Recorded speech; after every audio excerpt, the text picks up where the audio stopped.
আসসালামু আলাইকুম ওরহমতুল্লাহি বারাকাতু। আজকে খুবই গুরুত্বপূর্ণ একটি রাত, শবে বরাতের রাত। এই রাতে আল্লাহর সান্নিধ্য পাওয়া, আল্লাহর নৈকট্য লাভ করা খুবই সহজ। বন্ধুরা, এই রাতে আপনারা ফরজ আমলের পাশাপাশি বেশি বেশি নফল ইবাদত করবেন। নফল ইবাদতের মধ্যে তার মধ্যে একটি অন্যতম ইবাদত হলো সলাতুল তাসবিহ, নামাজ আদায় করা। নামাজটি 4 রাকাত। এই নামাজটি যে ব্যক্তি আদায় করবে, আল্লাহ তাআলা তার সমস্ত জীবনের গুনাহসমূহ ক্ষমা করে দিবেন। তার জানা অজানা, দেখে না দেখে, বুঝে না বুঝে যত ধরনের গুনাহসমূহ আছে সকল গুনাহসমূহ ক্ষমা করে দিবেন। আপনারা চেষ্টা করবেন সলাতুল তাসবিহ নামাজটি পড়ার জন্য। আমি আপনাদেরকে বলে দিই কীভাবে নামাজটি পড়বেন। সলাতুল তাসবিহ 2 সালামে আপনি 4 রাকাত পড়তে হবে।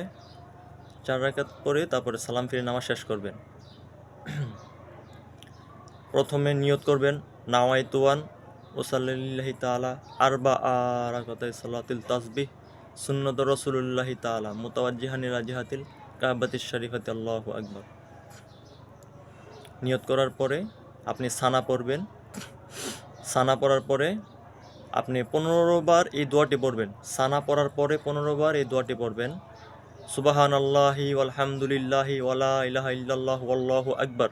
এটি 15 বার পড়বেন সানা পড়ার পরে, ঠিক আছে?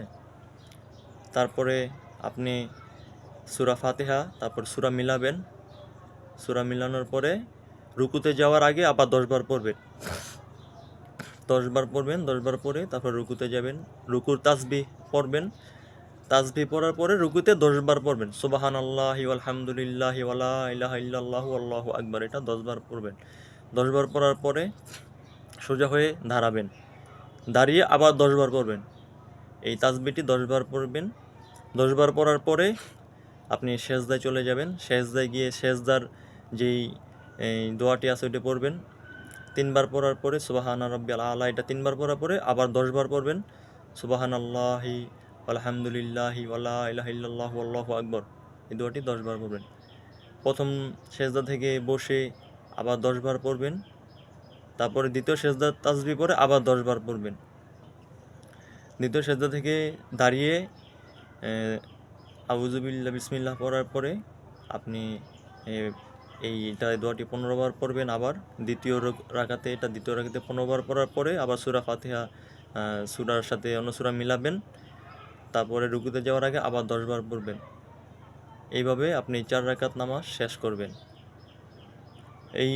এই নামাজটি খুবই গুরুত্বপূর্ণ, কারণ এই নামাজ সম্পর্কে হাদিসে বলা আছে যে রাসূল সাল্লাল্লাহু আলাইহি সাল্লাম তার চাচা আব্দুল্লাহ ইবনে আব্বাস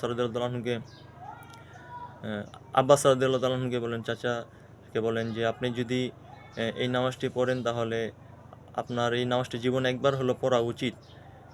যদি পারেন প্রতিদিন পড়বেন, যদি না পারেন সপ্তাহে একবার পড়বেন, যদি না পারেন মাসে একবার পড়বেন, যদি না পারেন অন্ততপক্ষে বছরে একবার পড়বেন। তাও না হলে জীবনে অন্ততপক্ষে একবার পড়া উচিত। তাহলে আপনারা এই নামাজটি চেষ্টা করবেন পড়ার জন্য। সবাইকে অসংখ্য ধন্যবাদ। আসসালামু আলাইকুম ওয়া রাহমাতুল্লাহি ওয়া বারাকাতুহু।